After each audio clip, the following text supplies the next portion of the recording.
Bonjour et bienvenue à toi dans cette nouvelle vidéo. Que tu utilises ton vélo pour faire tes courses, te balader ou même aller au travail, il y a un petit équipement qui est non négligeable et qui est bien d'avoir dans certaines situations. Je vais te parler du porte-bagages. Selon que tu es une randonneuse, un véloroute comme j'ai derrière, un gravel ou même un VTT, tu vas devoir installer un porte-bagages qui soit adapté. Quelque chose qui peut être aussi facilement démontable. Si tu as envie d'avoir un porte-bagages parce que tu as besoin d'aller chercher un colis dans le village d'à côté, que tu as besoin de pouvoir transporter quelque chose mais que c'est occasionnel, tu vas vouloir avoir quelque chose qui s'installe et qui se désinstalle facilement. C'est bien beau d'avoir un porte-bagages quand tu en as besoin aujourd'hui, mais si demain tu vas aller faire une sortie avec les potes, avoir un porte-bagages derrière, même si au final ça ne t'empêchera pas de rouler, c'est vrai que c'est pas très joli, c'est un petit peu disgracieux.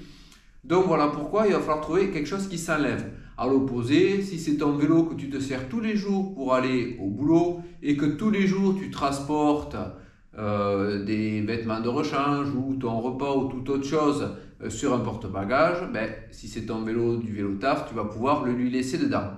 Moi, ce que je recherchais comme équipement, c'était quelque chose que je puisse utiliser en mode, on va dire, bikepacking. Comme tu le sais peut-être, j'ai déjà fait des BRM de 100 et 300 km les années passées. Et pourquoi pas s'y remettre cette année? Donc j'ai essayé d'étudier, de réfléchir à une solution pour transporter quelques équipements. Même si tu pars que faire une sortie à la journée comme j'ai fait hier où j'ai fait 7 heures de vélo, quand tu pars à la journée et que tu as besoin tout simplement d'avoir un repas ou une petite veste de pluie au cas où, je comprends tout à fait que tu puisses le mettre dans une poche arrière, mais dès que tu as besoin de quelque chose d'un petit peu volumineux, c'est là que le porte-bagages rentre en jeu. Alors moi j'ai investi dans ce porte-bagages. C'est la marque Telfin qui est très connue des bikepackers, qui est quelque chose de relativement minimaliste, puisqu'on va venir le mettre comme ceci à l'arrière et comme tu peux le voir, il n'y a quasiment rien. C'est vraiment le minimum, mais ça fait vraiment le job. Alors il existe dans cette marque, il existe différents modèles. Certains sont en carbone, d'autres en alu, comme celui-là. C'est le modèle entrée de gamme. Et franchement, même si je reconnais, et là ça va être le défaut de ces modèles-là, c'est qu'ils sont chers, mais ils sont vraiment bien conçus. Quand tu le reçois, en gros, il y a 3 morceaux. Il y a la tige horizontale, la partie qui vient se fixer sur la roue et l'axe de roue spécifique. Ce modèle-là, il s'installe en quelques secondes et il s'enlève en quelques secondes. C'est vraiment quelque chose de bien pensé. Tout simplement parce qu'une fois que tu as remplacé l'axe de roue d'origine par un axe exprès, il faut tout simplement avoir quelque chose pour venir fixer ici le porte-bagages sur l'axe. Voilà pourquoi il faut un axe qui est quelque chose qui dépasse tout simplement de chaque côté pour venir le fixer. Ici, c'est tout simplement un collier en caoutchouc qui vient faire le tour de la tige de selle et qui vient ici se verrouiller et ça ne bouge plus. Pour l'enlever, il suffit d'appuyer sur le petit crochet et de rouvrir. Je vais te faire voir comment ça se monte. J'ai déjà mis l'axe. Fais attention quand tu commandes ce type de système au niveau de l'axe. Tous les axes de roue n'ont pas forcément le même pas de vis. Donc tu verras que sur leur site, ils proposent plusieurs modèles d'axes. Donc je vais venir ici déverrouiller le petit système de l'autre côté. Voilà. Je vais venir enfiler mon porte-bagages de chaque côté. Je viens tout simplement passer, je regarde de l'autre côté, ici, hop. Là je suis passé derrière, hop. Voilà, ici on appuie et ça se verrouille. Je vais faire de même de l'autre côté.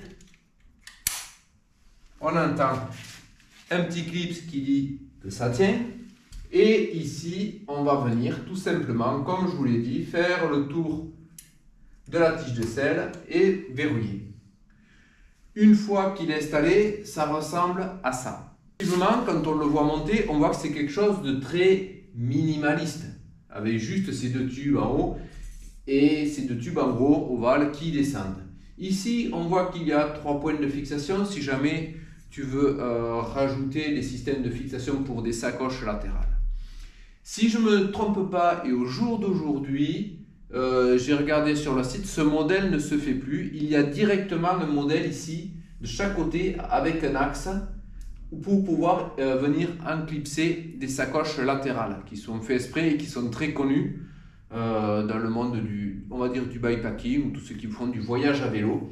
Donc ce modèle-là, juste avec les 3 vis et filetage de chaque côté, n'existe plus. Dessus, on va pouvoir y mettre ce qu'on veut, un sac ou toute autre chose. On peut y mettre ce type de sac étanche qu'il existe, que vous trouverez dans les magasins de outdoor, on va dire. Ou si vous préférez fixer une sacoche comme moi je fais, j'ai acheté une maxi sacoche et qui vient se fixer là-dessus. Il existe aussi dans la gamme Tailfin une grosse sacoche qui est étanche aussi et qui vient se fixer et qui se charge par-dessus et qui s'enroule un peu comme les sacs étanches et qui vient se fixer dessus. Moi, ce qui me plaît dans ce modèle, c'est que ça ne pèse que quelques grammes. De 4 bouts d'alu, c'est vraiment minimaliste. Même si on le laisse comme ça, comme pas roulé, bon, c'est pas très joli, mais ça pèse que dalle. Au niveau pour le démonter, c'est super facile, comme je disais. On tire ici sur les petits clips, ça vient déverrouiller et on fait basculer vers l'avant. Voilà, tout simplement, un de chaque côté. Et ici, tout simplement au niveau de la tige de selle. La seule chose qui va rester et qui ne va pas être à démonter à chaque fois, c'est l'axe. L'axe de roue qui tient très bien la roue, il n'y a pas de problème de ce côté-là. C'est juste que on va avoir le petit embout que ça dépasse, on va dire de 2 cm de chaque côté, c'est la partie fixation. Bon, c'est pas très joli, mais au final, ça n'empêche pas d'aller rouler et on peut le laisser comme ça tout le temps sur le vélo ou remettre son axe d'origine. Pour conclure, je ne lui trouve que des points positifs. Il est léger, il se fixe et s'enlève facilement. Son défaut, ça va être le tarif qui est relativement élevé, plus que, alors selon les périodes, mais ça coûte souvent plus de 200 €. Donc on se dit que pour 2 bouts d'alu, franchement, il ne s'embête pas. Mais voilà, c'est comme ça, c'est le prix, c'est leur système. Mais il est vraiment bien pensé et j'en suis vraiment très content.